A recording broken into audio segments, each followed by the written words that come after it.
Also, if you are looking for something new and different for the upcoming Compliance Week celebration in November, check out The Compliance Kids. It's my 3-book children's series on compliance and compliance professionals for children. But they make great gifts and great training tools for your employees. You can check it out on Amazon.com. We've linked to it in the show notes. Welcome to the only daily podcast focusing on compliance news of the day. Each morning, start your day with a cup of coffee and Tom Fox, the voice of compliance, to hear about 4 of the top compliance, corruption, or leadership stories you will need to start your day. The Daily Compliance News is a production of the Compliance Podcast Network. First, a word from this month's sponsor, Ethico. If you're a compliance officer, middle managers are crucial in getting your programs from you to your frontline employees. But how do we activate those managers and get them on our side?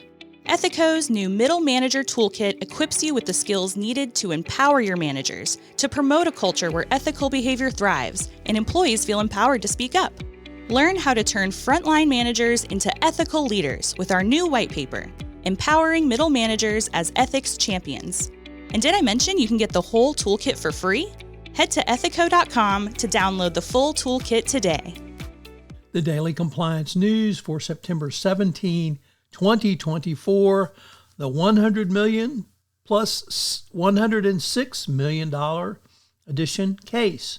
And we begin with those 2 stories, both from the Wall Street Journal, Risk and Compliance Journal.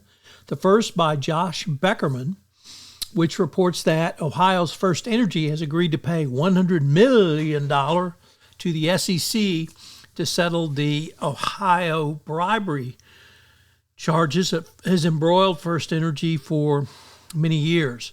This is in addition to the $230 million they paid to resolve charges on their first pass, and they still, of course, have the shareholder suit. So, sorry for the citizens of Ohio. You're paying for the illegal conduct of your power company. Our second article is by Sabela Ohaya, and she reports that Walgreens has agreed to pay $106 million over alleged fraudulent healthcare billings. The settlement resolves 3 cases pending in New Mexico, Texas, and Florida. The Justice Department alleged that Wall Street violated the False Claims Act and various state statutes between 2009 and 2020. During that period, Walgreens billed Medicare and Medicaid and other federal health programs for prescriptions that it processed but were never picked up. Walgreens received tens of millions of dollars for prescriptions that were not ever provided to healthcare beneficiaries.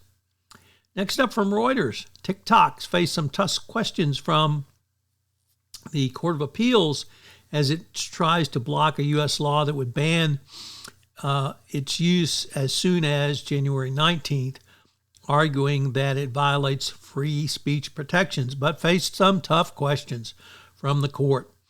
The Justice Department pressed the U.S. government's case that under Chinese law, or Chinese ownership rather, TikTok poses a national security threat to the United States.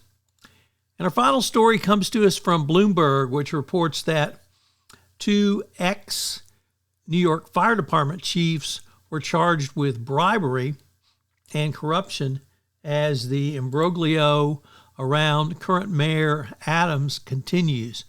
They have since retired before these indictments were brought. Nevertheless, the continuing black eye for the mayor continues forward. As I mentioned at the start of this podcast, the sponsor for the entire Compliance Podcast Network is Ethico. Well, Ethico has a great new offering this month for you, a toolkit for middle managers. This is something that you, as the compliance professional, can use to move your compliance program forward by giving middle managers the skills necessary to answer a call for speak up or when someone comes in their office and raises a concern. I can't think of a tool that will be more valuable for you in the current era of enforcement. The Daily Compliance News is a production of the Compliance Podcast Network and a proud member of C-Suite Radio. Thanks so much for listening. I hope you'll join me again tomorrow.